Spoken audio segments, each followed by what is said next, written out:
جو ہے وہاں پر یونیورسٹی بنا دوں گا، لیکن ہم نے دیکھیں پرائم منسٹر اس میں یونیورسٹی تو نہیں بنا سکے کچھ بہت زیادہ سیکورٹی ریزن سے، لیکن ہم نے وہاں پہ کیٹ واکس کرا دی، آپ کی تفریح کا بھرپور بندوبست کر دیا۔ اب یہ وہ نیریٹیوز ہیں جن کے ذریعے اگلے الیکشن کو نہ صرف پلان کیا جائے گا بلکہ یہ سینٹیمنٹس کو اس طریقے سے ابھارا جائے گا کہ دیکھیں جناب پرائم منسٹر آفس اور پرائم منسٹر صاحب کس حد تک عوام کے لیے سنجیدہ، اور جب باقی رہ گئی اخراجات کی مثال تو وہ میں آپ کے ساتھ دے چکا ہوں کہ آئی واش لوگوں کو دکھانے کے لیے معاملہ کوئی اور ہے، ادروائز آپ خود، آپ کے بھی بہت سارے لوگوں کے گھروں میں یہ پیٹس ہوں گے، آپ خود اندازہ لگا سکتے ہیں کہ ایک طوطوں کو رکھنے کا پنجرہ کتنے کا بنے گا، اور 19 لاکھ روپے کے کتنے پنجرے آئیں گے۔ کیا ایوان صدر کے اندر اب ہم نے طوطوں کی کوئی وہ لگا لی ہے جہاں سے نسل کیا کہتے ہیں اسے،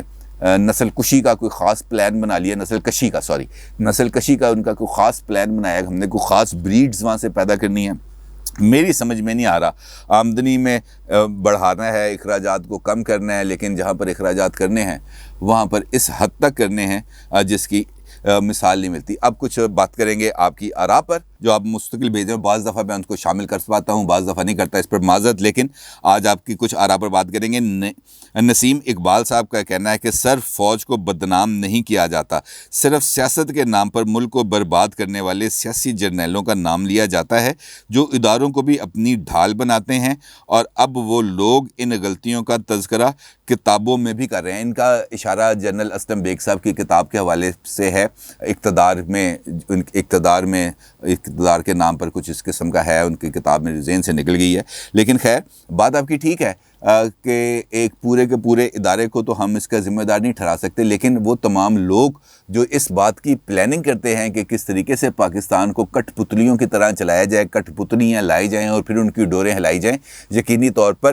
ان پر تنقید کی جاتی ہے، ان پر تنقید کرنی بھی چاہیے، کیونکہ عوام کا حق حکمرانی کسی بھی طریقے سے سلب نہیں کیا جا سکتا، اور ہر ایک ووٹ جو ڈلتا ہے اس کو اس بندے کے حق میں گنا جانا چاہیے جس کے حق میں وہ ووٹ کاسٹ ہوتا ہے۔ اس بارے میں کوئی دو رائے نہیں، اور سیاست کے اندر اسٹیبلشمنٹ کا رول بالکل منیمائز ہونا بھی چاہیے، بلکہ جسے ہم کہہ سکتے ہیں ختم ہونا چاہیے۔ جس کا جو کام ہے وہ کرنا چاہیے، حکومت بنانا، حکومت کرنا سیاستدانوں کا کام ہے، ان عوامی نمائندوں کا کام ہے جنہیں میں اور آپ منتخب کرتے ہیں، اس کے علاوہ کسی اور بندے کا کوئی حق نہیں۔ عمران خان صاحب پر دوسرا جو ہے جو رائے ہے